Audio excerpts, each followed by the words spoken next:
Formula 1 not too far away from 2021, a lot of things will be changing. The cars will be changing, the aerodynamics will be changing, possibly some of the drivers will be changing. Very exciting for that one. But something else that we are asking for, or begging for, if you like, or even sometimes praying for, is a brand new team in Formula 1. Now, we currently have 10 teams in F1. We used to have 12, 3 teams faded away, and then, of course, then we got Haas F1 in 2016, which was a brilliant entry.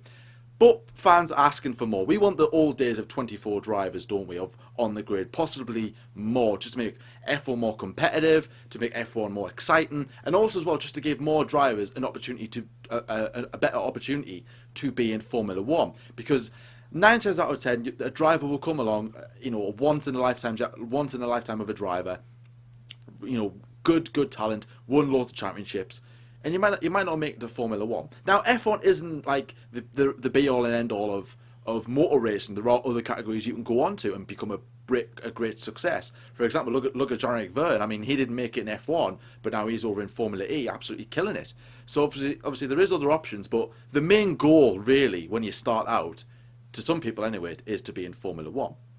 So this week, there's been some rumours floating about the F1 media on Twitter, on social media, and obviously other sources as well, that we're going to have a brand new team. Now, this team will be called Campos F1 team. Now, you might be familiar with the name because this team is also in Formula 2 and in Formula 3. I believe Jack Aitken races for them. You might know him, you know, British F2 driver, I think he's in 5th or 6th in the championship at the moment. We met him as Won well a at few Silverstone, races. so we had the pleasure of meeting him. Exactly, I was just about to mention that. Yes, we also met him at Silverstone as well. Now, if you haven't already, go and check out our vlog on that one. Well, I think we posted a picture of the moment we met him, but nice lad as well. So yeah, so if you are familiar with that name, then that's where obviously that's where it's from. So the rumours kind of floated about on, I think it was Thursday night, Thursday afternoon, Thursday night, when a press release from Monaco, from a company in Monaco, came out and said that we are getting ready to be hopefully to enter into Formula 1, which was of course Campos, the owner, and someone else, of course, business partner of the owner of Campos Racing, are planning to go into Formula 1 hopefully in 2021. Have a look at the details, have a look at what is required to be, you know, to become an F1 team, the financial aspect of things, how the car's going to work as well, and yeah, just like, you know, the little, like, you know, the little simpler things in F1, like, okay, is it going to work out for us financially? Is it going to be beneficial for us to be in Formula 1, or are we just best off staying in Formula 2? So this is a very exciting time for Formula 1 fans as well, especially those who used to seeing the days of likes of Lotus, Virgin, and of course HRT. Now HRT have a similar kind of thing with Campos, because the guy who is controlling or trying to push the entry into Formula 1 was also the same guy who went fourth and got HRT into the sport. Now, we did try this already, getting Campos into F1 all the way back in 2010. That was a failure, and then of course he went through with HRT, which was also a big failure as well. But at least he made it F1, I suppose. And that didn't really work out because they underestimated things. It just wasn't healthy for them. Financially, it just wasn't good. F1 was far too expensive. So in 2021, you know, the budget as well is supposed to come in, the budget caps. So that could help newer teams out. And since that was announced, really, or rumoured to be, you know, to be a thing in 2021, a lot of other teams have been linked to go into F1. So, for example, Audi was linked, BMW was linked to come back in. Even Prima F1 team, who are also an F2 and F3 team, they were also rumoured to come in as well. And also Campos F1 was one of them. So, yeah, I think, you know, Campos as well coming into there. Might see how it goes, you know, hopefully, you know, maybe one day we'll be able to come into the sport. Now, the press release that was released on Thursday pretty much states that they have had a meeting already with Chase Carey, the CEO of Formula 1, at the Spanish Grand Prix. Now, that's quite a good thing in a way, because this team is Spanish, of course, so have meetings there. At the Spanish Grand Prix. They've also had other meetings as well in May and July with other people from Formula 1. Now, one of the things that they do say in this statement is that they're trying to fill the void left by Fernando Alonso. Now, when Alonso was in the sport, Formula 1 in Spain just took off. It was massive. Since then, it's dipped down just a bit, hasn't it? Now, I know Carlos Sainz is Spanish. He's a good driver. But Alonso was a world champion. He was a legend of the sport. He was, you know, he was a very good driver and very well respected in Spain. Kind of like how Ayrton Senna was respected in Brazil. Similar kind of thing, but obviously the Brazilians had a bigger love for Ayrton Senna than they did for Fernando Alonso. So they're trying to come in as well just to kind of boost the ratings for Formula One in Spain as well. Now, I mean, you could say, right, okay, let's get another race in Spain to see how things pan out. Of course, Spain already have a Grand Prix, so I don't. It's point is changing, other Grand Prix or to go to another circuit to try and boost it in that way. So I think bringing in a Spanish F1 team, possibly with some Spanish F1 drivers, who knows, could also be commercially, be quite well. Will be beneficial for Spain or for Formula One in Spain. Sorry, and one of those drivers as well that is linked to go into this team should it form is former Sauber and Manor driver Pascal Wehrlein. So Wehrlein has been linked with Formula One, coming back into F1. He's got links with Ferrari. He was linked to go into Haas. That didn't work out, and of course he's still in Formula E. So, and I think by the sounds of it, he wants to be back. He wants to be back in F1. So, of course, he's trying to get through to F1 in this sort of way. So, I hope it does work out as well. So, it is exciting to hear something like this. Now, nothing is officially confirmed that they are going to be in Formula One, like they do say in the statement. They're going to have have a good look through and make sure that it is the right time to come into F1. Possibly delay it for another season and maybe enter 2022. Similar to what Haas did. Haas was supposed to come in 2015, but delayed it by a year. Came in 2016, and that probably worked out for them quite well because, like I say, the guys who are behind this organisation did this with HRT, probably did it too quickly and it didn't work out. So a second time lucky, or maybe even third time lucky. Who knows? Should they go ahead with this? So Lyle, a new F1 team could be on the horizon. What's your thoughts on that? And as an F1 fan, are you excited that we could be getting a brand new team on the grid very soon? As early as 2021. What's your thoughts on that? Yeah, of course, I'm very excited. When Haas came in, it was really amazing. I just want to say, a few things on Haas to kind of give my views on Haas because, when they came in, I was a massive. I wasn't a fan of the team and ongoing, just kind of how they got into Formula One. And, when we were saying there about, getting Spain, getting Campos, obviously coming in, they're a Spanish team, and trying to fill the void of Fernando Alonso, it really is also that we're trying to kind of get Spain back into Formula One in the way that when Haas came into Formula One, it was getting America into Formula One. And of course, Spain has already been there. It's had Spanish teams in the past, for example, with HRT. It's had Spanish drivers in the past, of course, Pedro de la Rosa, Carlos Sainz, of course, recently, and the biggest one, which John mentioned, is Fernando Alonso.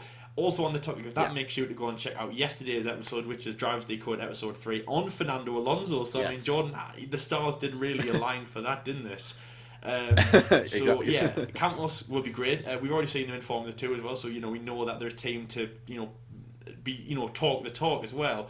Yeah, so that is really good. As I say, when Haas came in, it was a really big feat for them, getting America into Formula One, because Spain really have kind of been disconnected from the Formula One really. Obviously they've got the race in Catalonia, but before they had testing in Jerez, they had the Valencia street circuit. They even had Haas F1 had a base in Barcelona, which was their European base, which I believe now it isn't as big as it used to be in the last few years. So when they set up, they had two bases in Canapolis in North Carolina and in Barcelona. The one in Barcelona isn't really there anymore. They've kind of just, they're kind of working out of a motorhome now, so they're not really in Spain anymore. So, and obviously there was talk of Spain not being on the calendar.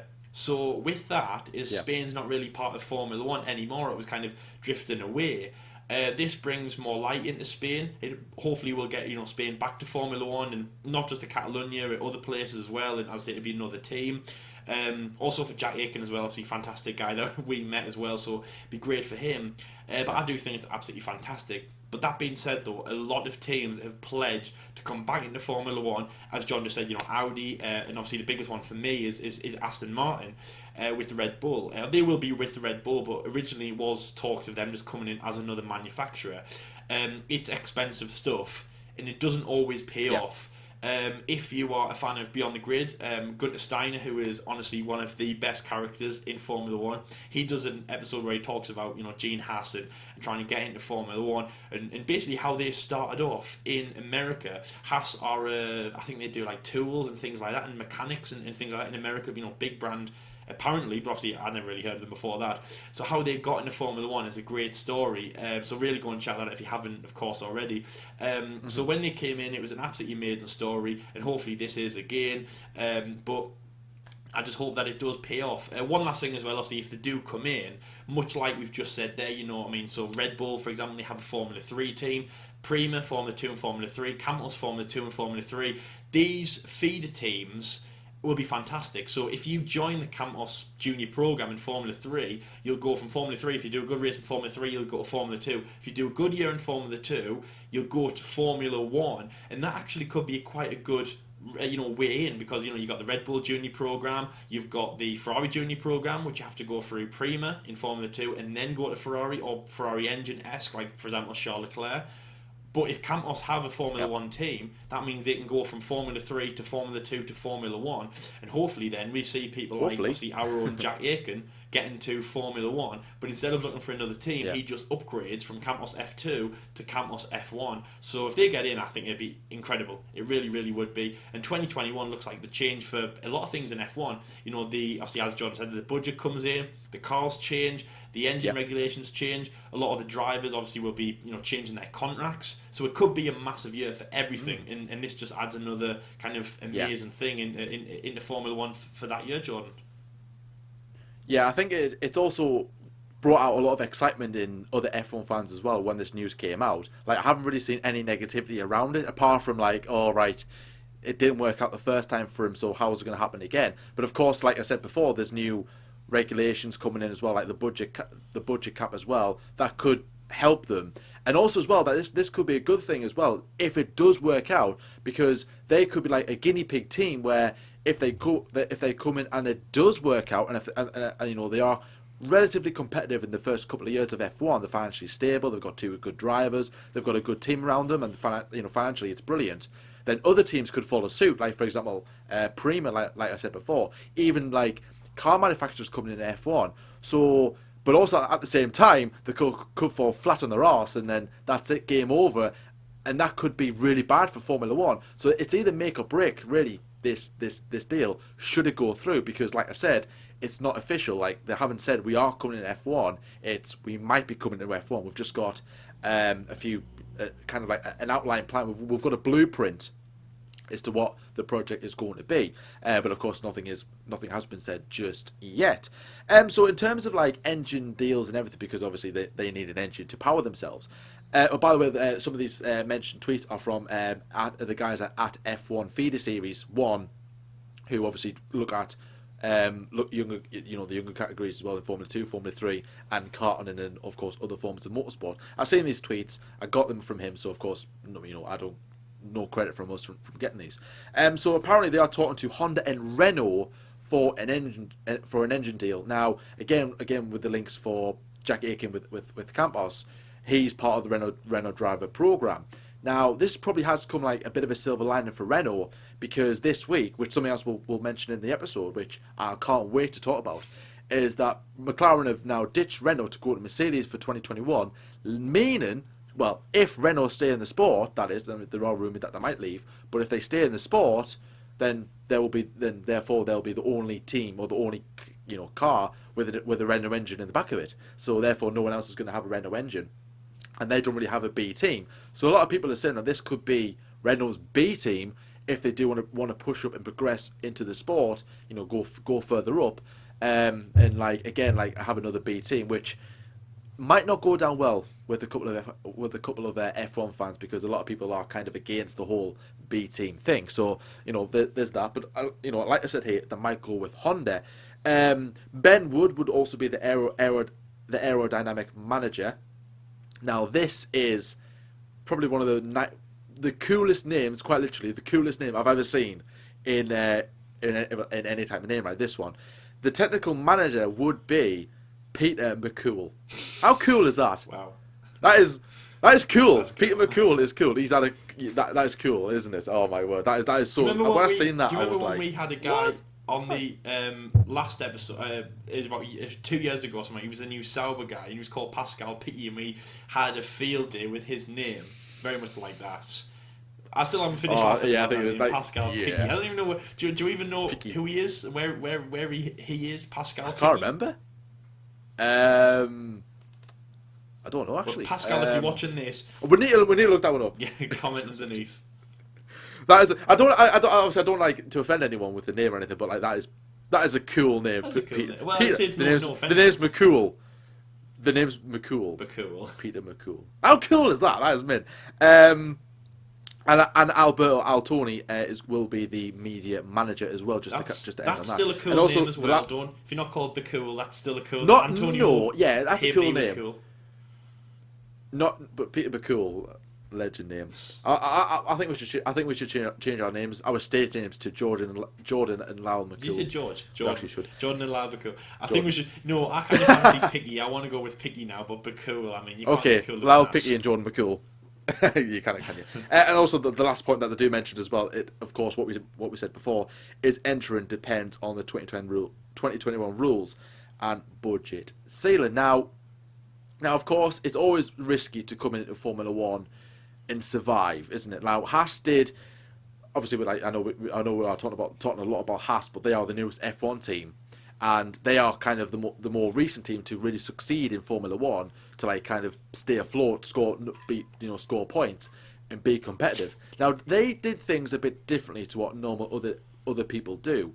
Now, I think they source parts from other manufacturers to come onto their car instead of just having R&D on and just research the parts and build the parts. They also, they just kind of said, okay, right, this is the facts and figures from the car. Here's the data. I want this. And of course, bringing them in, put them on the car, it works out a bit cheaper for them. So keeping their budget, it lowered their budget just a bit. That has helped them in a way, but it has hindered them in some performances. Like I remember them, I think they still do, but they have a big problem with their brakes. They have a lot of brake failures as well. They just brakes aren't as strong or whatever. They always seem to have rusty brakes, or the brakes just, you put the brake pedal on and the brakes just melt there and then, and that's the end of them. So I remember them having a lot of issues with that. But they might go on that kind of on that route of thing, but also as well they might just use their experience from going up the ranks, and just might go, right, okay, we're gonna go at it all guns blazing, and let's see where it goes. And I won't be surprised if Alonso's name is made, mixed within this team, because Alonso recently, like we say in the Beyond the Grid, in our drivers decoded episode, like when Alonso seems to appear at a Grand Prix or a seat becomes available in Formula One, his name's floating about. I don't think he'll get a drive for this team, but maybe have some sort of like management role, team principal perhaps, or a driver coach maybe, I don't know. But I'm surprised his name hasn't been mentioned, apart from the fact that they're trying to fill the void left by Alonso, what they said in the statement. I will be surprised if they don't mention Fernando Alonso, coming into the team as well. And of course, there is another team rumoured to be coming in as well. I don't know how this had hype and then it just completely died down. I think it's Panthera F1 team, which are a limited company based in London, who are fully trading as normal and are based somewhere in or around Silverstone, who are looking to enter Formula One as well in 2021. But now apparently that's changed to 2022. So I think the timing has to be right. If either of those teams, Campos or Panthera, I think I'm saying the name right, Panthera, want to come into Formula One. Because, like I said, I think HRT and everyone came in a bit too early, a bit too ambitious, kind of didn't really give F1 that much thought, kind of thought, it'll be easy, it'll be all right. And it wasn't, underestimated it in a way. That's the word I was looking for. And I hope that Campos, I know they have the roots in motor racing as well, like in the lower categories, but I hope that they don't kind of, like I said, just like kind of go over ambitious and go absolutely mental at this, do well, let it do well in their first year, and then just fall flat in their arse, and that's it. So it has to be the right time. If it's not going to be 2021, hopefully it will be 2022. Very, very excited about that. So just before we end this little segment, Lyle, I just want to ask you quickly, while we're on the subject of new teams, if you had to pick one car manufacturer to come into Formula One that have never been in F1 at all as a team, to be in F1 as a sole team, who would it be and why? That's a good question. Probably Aston Martin, but so obviously Aston Martin, Red Bull, they were supposed to be a partnership there, and then they were supposed to enter the sport in. Well, there's been talks, in the last few years that they were going to come in. Obviously, great brand. I think I'd probably say them, Aston Martin. And they haven't really got so much Yeah. of a motor racing pedigree, not as much as, like, for example, Audi or Porsche do, even though obviously their road cars, you know, definitely show that they should be. So I'd say Aston Martin would be a good one to have on the grid. Yeah. I'd like to see Porsche, obviously with their connections with, you know, the WEC and obviously, of course, Porsche Super Cup as well at Formula One weekends. I think that would be quite a good one to have. Yeah, probably just those two. I don't know, maybe just a, you know, maybe just an obscure one like, you know, I don't know, Fiat or something like that, Skoda. But you know, as I say, it just opens the floodgates to these teams coming in. But I want to just quickly just mention, you know, what you were saying about, you know, Campos trying to come in. Obviously, one of the big things about the other teams, why HRT and Virgin actually is a big one, why they failed, is the money aspect. Obviously, Formula One's a very expensive sport. A lot of money is needed in it, and obviously with Virgin, for example, the CEO Richard Branson, he didn't really he underestimated the money that you need into it. Just saw it as like another investment. And when Gene Haas came into Formula One with Haas, that was one of the things where they knew that the money was going to be a bit of a struggle as well, and they was so out of the loop of Formula One, obviously over in America. So as John said, you know, they source a lot of their, you know, materials from other companies and things like that, and they made it work like that. But there's a lot of, you know, politics and money in the sport, so it's definitely quite hard to get yourself, you know, started as a brand new team. But with Campos, though, they're not a brand new team. You know, they have other teams in, you know, the other categories. In terms of Renault as well, I do think that would be great, you know, to be another supporter of them. So Renault would be the only team that would be using their own engines. So Campos there would be great to have. Just another nationality, another team. So when we go to Spain, see, there'll be people supporting Campos like there is when supporting McLaren over here, for example. And when you go to America, there's people supporting Haas. So that would be quite good to see. And yeah, I think they would be a good team to have in. In terms of road cars, probably Aston Martin. I would say Aston Martin, or Porsche, possibly Audi, but yeah, I'm going to say Aston Martin for sure. Yeah. Obviously British company as well, so that would be pretty good. What about you, Jordan?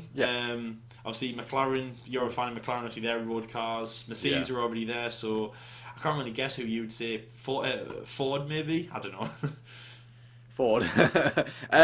See, I mean, on a side note, I am a big fan of supercars, so I would love to see maybe Lamborghini be in the sport, Pagani, one of my favourite car manufacturers, or even Koenigsegg. I would love to see Koenigsegg in Formula One.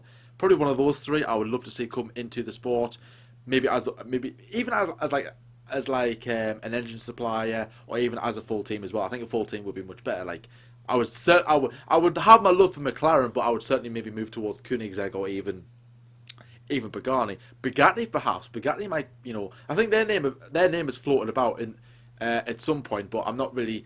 I know Bugatti are, like, you know, the fastest car in the world and all that, but I'm not really a fan of Bugattis. Well, Bugatti are actually owned by Volkswagen, so you'd probably more likely see Volkswagen come in.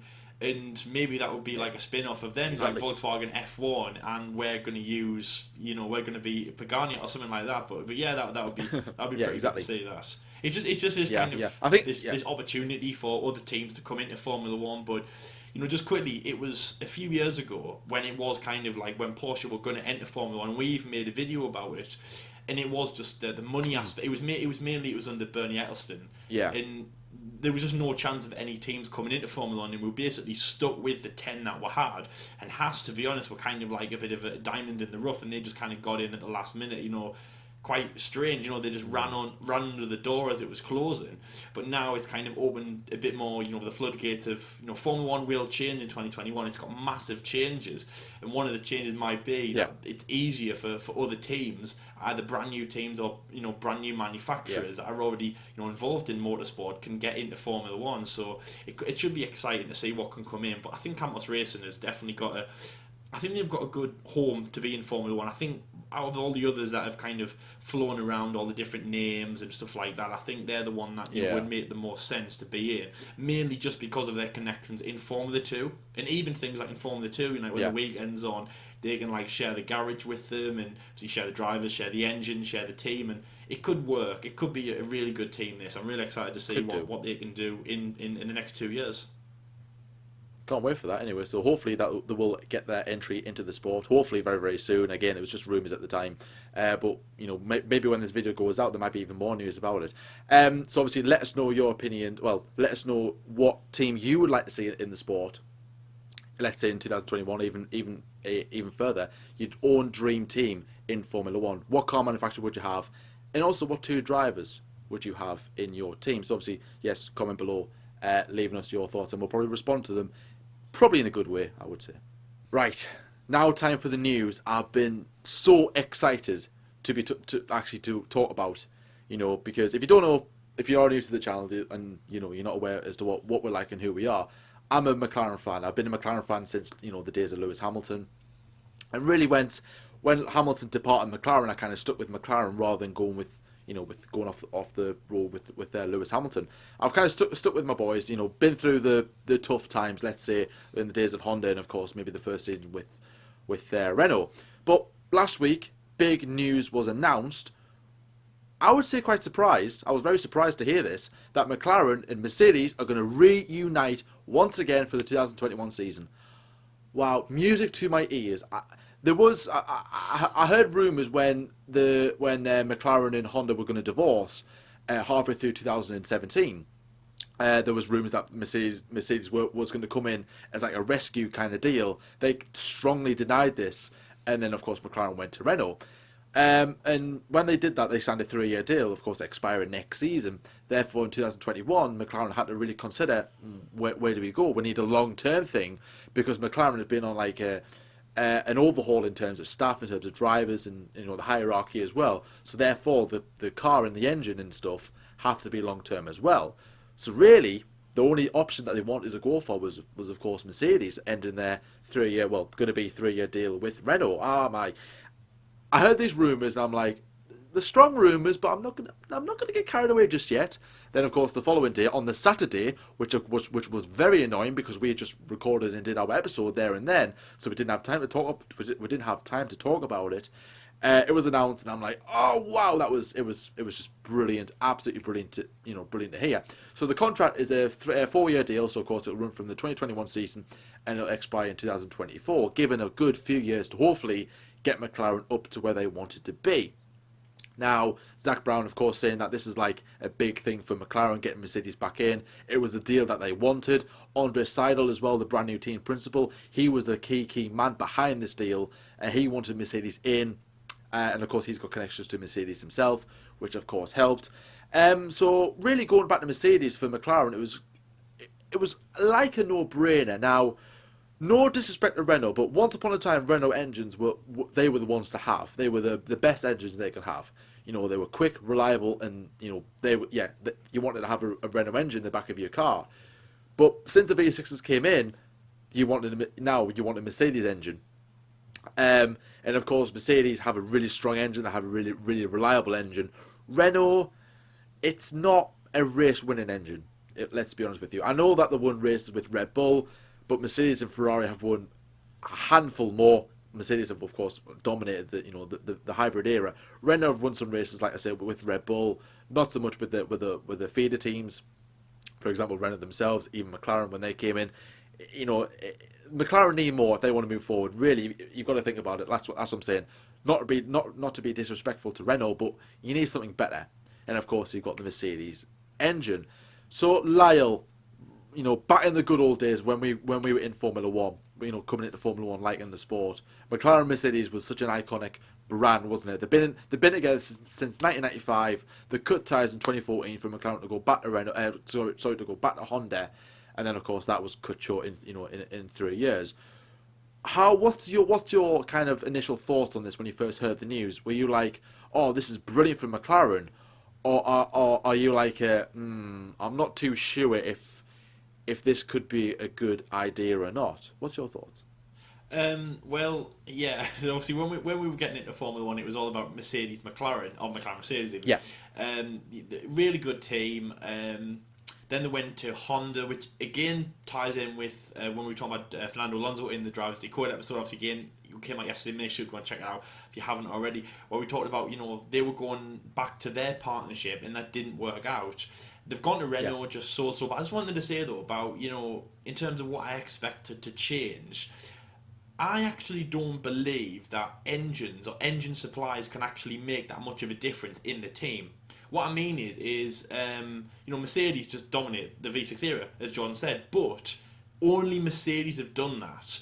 Mercedes have, for example, in 2014 they did supply McLaren, it went nowhere, but Mercedes also supply Force India or Racing Point, and they also supply Mercedes. They are Mercedes. They don't supply themselves. They supply Williams. Yeah. So they supply, of course, themselves Mercedes, Williams, and Racing Point Force India. So, Mercedes have been winning since 2014, but the other two teams haven't. And you can't say that the Mercedes are so good because they've got an amazing Mercedes engine, because so have Racing Point and so have Williams. Williams are at the back all the time, and Force India, Racing Point even, are just in the midfield. So it's not because of that Mercedes engine. It's and again, using Red Bull as an example, Renault, when they were using Renault, they were an amazing team. Bad results when they had just average drivers, and then now they've gone back to Honda. To be honest, I actually don't see any different. Max has taken wins at the start of the year, which is amazing. Great for Honda. But to be honest, he could have done the same in Renault. I don't actually see that much of a difference when it comes to changing engine suppliers. With McLaren, when they left Mercedes in the end of 2000, so when 2012 was the last season that McLaren were on top. Sergio Perez, the 2013 was the last year of Mercedes. 2014 was the last year of Mercedes. 2012, great season. JB was the last winner for McLaren in McLaren Mercedes era, and even just McLaren in general back in Brazil. 2013 was a bad year for them, and 2014, it's a bit of an improvement from 2013, but still not as good. Then they went to Honda, and it just was all bad. Going back to Mercedes, it does sound great. I would say, Jordan, it sounds good because of the original partnership that we were used to. When we came into Formula 1, as you were saying, we were used to seeing Mercedes and McLaren. And to be honest, I think they just always have gelled. McLaren used to be more of a silver team. Obviously, Mercedes are the Silver Arrows. It just was a perfect, match. I think that's why I'm excited for them to go back. But I'm not saying that McLaren are going to be back to winning ways as they were in, for example, 2012, having that Mercedes power. Because, yes, Mercedes are dominating Formula 1, but Mercedes as a whole team are. Racing Point aren't, Williams aren't, and there's really no guarantee that McLaren are, because obviously there's a lot of other things that go into a team. The electronics, the chassis, the aerodynamics, everything else. It's not just about the drivetrain, it's not just about the engine. So it's great news, but I don't unfortunately think that things are going to change overnight for McLaren. I think things might improve. I think the name, having Mercedes in, of course the reliability, because that was one of the big things you could tell as a difference between Honda and Renault, the reliability. The reliability changed so much from having a Renault engine in which could run at least half the season on one engine, when Honda could hardly race one race when it would go. And we even discussed in yesterday's episode, about GP2 engine and all that. So, it is going to be an improvement over Renault. I think McLaren are definitely on the way back up in the ladder, but it goes a lot further than just the engine. So it's great news, amazing partnership, great to have Mercedes as the name of your team, but as I say, it's not just going to change overnight for McLaren, which is unfortunate. I do think the news is great for them. It's an improvement, but it's just an improvement that McLaren will be on. But I can guarantee though that in this manufacturer, in the Mercedes, they're finally going to get their first win back since, as I say, 2012, which was actually the last time they ran Mercedes engines. So they could have gone through two completely different engine manufacturers and then win with their previous, which is Mercedes. So great news for McLaren, but as I say, unfortunately nothing's going to change overnight, John, which I know you don't want to believe that, but it's good. It's still going to be an uphill struggle for McLaren, because obviously, as I just said, there's a lot more other things that go into a team, not just the engine. You've got everything else really, and that's why, for example, Mercedes are so far ahead of Racing Point and Williams. Yeah, I know as well. But the thing is, though, right? McLaren aren't Racing Point, and they aren't Williams, right? So you look at the results compared to Renault and Honda for Red Bull, for example, what you mentioned there. The 2017 and 18 results for Red Bull, in terms of retirements to finish was horrendous. Now with Honda, it's more reliable. I mean, Max, Yeah. yeah, all right, Max has won races, but Max has been in such good form, and most of it, I would say, is down to that Honda engine. So therefore, obviously, Yeah. I was Honda saying eventually yeah, I was saying getting the their act together, of reliability was course, yeah, great, but we also won with yeah, Renault. And yeah, I think that was the main one, the Mercedes one. But yeah, you won with Renault, you won with Honda. It's just more than just the engine. That makes a difference in the Formula One car. And again, that's for a lot of people that don't really understand Formula One. That's just one thing that they've got to kind of understand, that it's not just about the engine; it's about everything else that's in the team. Again, even with the Honda engine, McLaren was 2017. I think it was 2017 or 2018 even. One of those 2 years with Fernando and Stoffel, it was actually a pretty, not a decent year, but compared to the other years with Honda, it was actually not too bad. 2017, I think it was, with his last year with JB. I think it was actually not a bad season. They'd actually just made the best because they'd improved as a team, but they still had that bad Honda engine in. It's not just going to change overnight, but obviously, as you say, yeah, definitely the reliability for Red Bull is changed dramatically, because in Honda they've hardly had any retirements compared to Renault, when obviously it was going bang. It was actually 2017, Jordan, just quickly on Red Bull. It was actually 2017. Max Verstappen, on the first part of the season, actually retired from retired from half the races he actually entered. So the first part of the season was 12 races, and he retired from 6 of them. And that's how bad Renault were in that year. And obviously that's when they decided to cut the ties for obviously last year being the last year with Renault, and obviously starting again with Honda in Red Bull. But yeah, the reliability has improved for McLaren since they brought in Renault, and hopefully they'll have no reliability problems, or very little reliability problems, when they go to Mercedes, which obviously, as I say, will be a great add to the team. yeah. And I think as well that McLaren also have probably the biggest budget out of any of the midfield teams as well. Also, as well, they're building a new wind tunnel, which again will help with aerodynamics. They've got a new team structure. They've got 2 really good drivers. The Mercedes engine is reliable. Yes, all right, it's in the back of a Racing Point. It's in the back of a Williams, but the results are very reliable. Probably the most reliable out of anybody else. Yeah. Now, I know Mercedes, it isn't the best engine on the grid, because Ferrari is. Now, Ferrari obviously have got a more powerful engine than the Mercedes, but really, I think if McLaren did want to go fourth, then I think therefore the Mercedes engine was going to be a really, really good option as well. And like I think, yeah, I agree. It's not going to change overnight, of course not. But if there's ever a team to change through the Mercedes engine to, like, again, it'll be more powerful than the Renault, it'll be more reliable than the Renault, and McLaren do have a lot of backing. They've got some really good technology.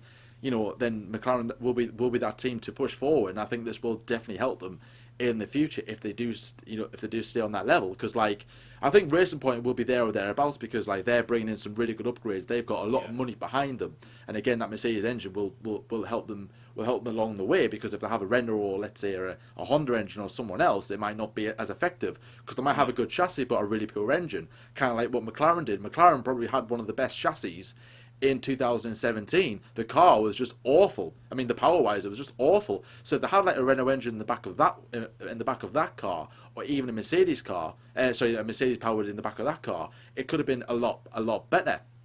So I think that obviously I'm not excited. I'm not excited for the fact that, all right, it's a Mercedes engine, we're going to get back to winning ways. No, it's that it's like it's almost like the piece.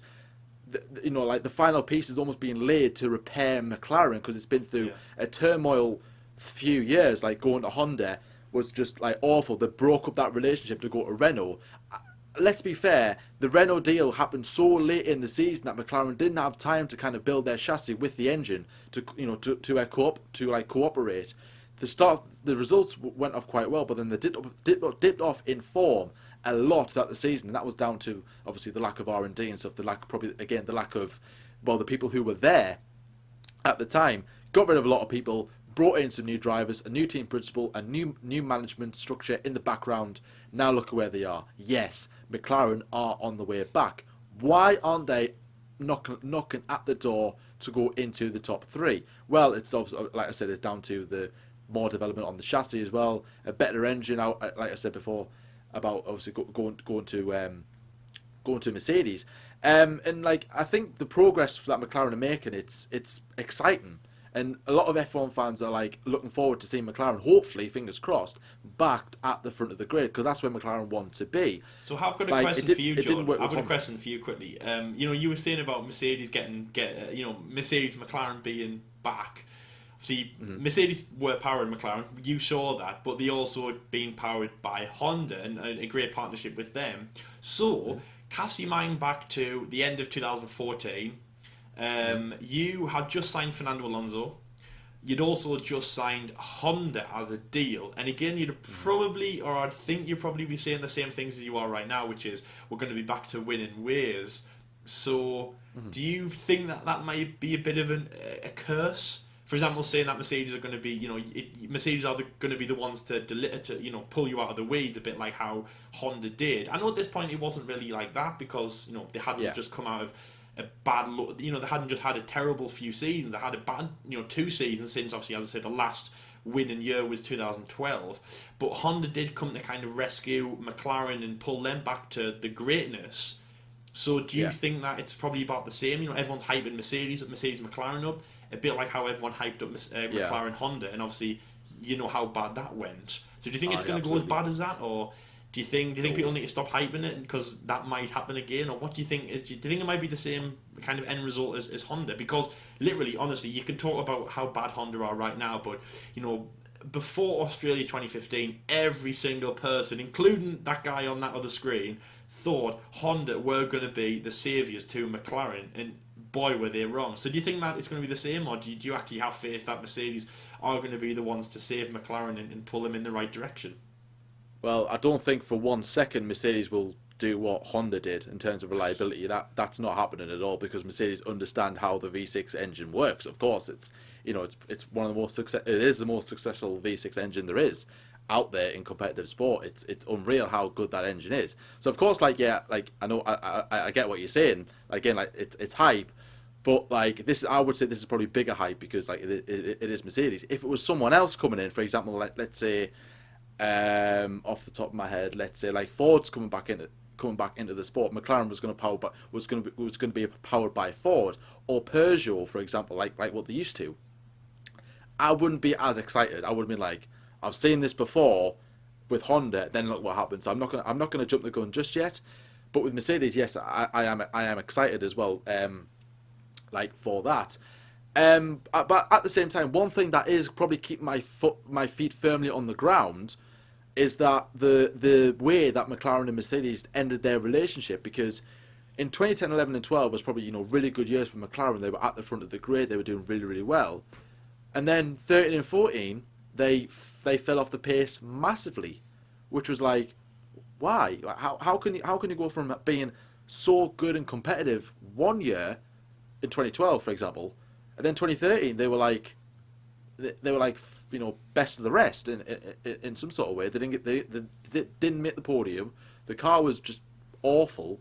And then 2014, I got the podium, and then but from then on in there was nothing from McLaren and Mercedes, which was like everyone was left scratching their heads, going, well, what's going on? There has to be a deeper issue, which there was. And now, hopefully, they've got rid of a lot of dead wood at McLaren, because it's been, nearly 5 years since they were last with a Mercedes engine. And of course, it'll be 7 years by the time you get to that. By the time you get to 2021, so hopefully there will be a better team understanding. By then, there will be, all the dead wood has gone from the team. So I'm hoping that in 2021 it might not work out from day dot. But in 2022 and 2023 and going forward, McLaren might be back. Even Total Wolff said, I don't know if he's saying this for media-wise or anything like that, but he said that the relationship between McLaren and Mercedes now will just be how it used to be, just like, right, okay, we're just going to supply you with an engine and that's it. He's also played down rumours that Mercedes were going to leave the sport due to this deal, which they're not. They're like, no, we're here to stay. And he also said Especially that... not with their track record. They would never leave. Exactly. So, and he also said that in the future that the deal going back to McLaren was good, but in a way it could be bad, because McLaren could be that team to go and challenge Mercedes and maybe stop the Mercedes dominance. And because like I said, McLaren have got really good facilities. They've got a lot of backing behind them. They've got some Bahrainian backers who actually own the team. So get them involved, and you should be all right. Get some more sponsorships on the go, which the Mercedes deal will attract more sponsors. Getting, have two really good drivers. It is looking rosy, but at the same time, like what I said before, what's keeping my feet on the ground is the form in which McLaren and Mercedes ended their tether, ended their first stint. And McLaren went through a similar sort of phase when they had the Honda engine back in the 1990s. The end of the deal, I think it was 92, I think, or 93. They ended the deal with Honda, and then in 94, 95, they went with Ford in Peugeot, and then of course they went back. No, sorry, would have been 90, 92, then 93, 94. They went with they went with Peugeot, and then they went with Ford, and then in 95 they went to Mercedes, and kind of like that's when they felt at home. And like in a way, Mercedes was like had been out the sport for a long, long time. Then they came into the sport as McLaren Mercedes, and before Mercedes were an independent team, they were also known as McLaren. Like some of their big head guys were based at McLaren. They would always hang out at McLaren. They would be in their garage, who are now Mercedes. So like, I'm interested to see how times would have changed since then. But yeah, I think it is exciting times. Can't wait to see how that pans out. But like I said before, I'm not gonna jump the gun just yet. But I am excited. I must admit, I am very, very excited to see what the future holds for McLaren as a team. So don't let me down, guys. Please don't let me down. And of course, as always, let us know your opinions in the comment section below about everything that we have said in this video. So thank you so much for watching as well. As like Lyle said before, if you haven't already, go and check out our episode 3 of Drivers Decoded, where we talk about Fernando Alonso. Good driver, good chat. Thoroughly enjoyed talking about the two-time Spaniard world champion. So anyways, guys, thank you so much for watching as well. Don't forget to like and subscribe. On the road to 1,000. We're nearly there. We're getting more and more as each video pans out, so let's hope that we can close that gap a bit more to that 1,000 barrier.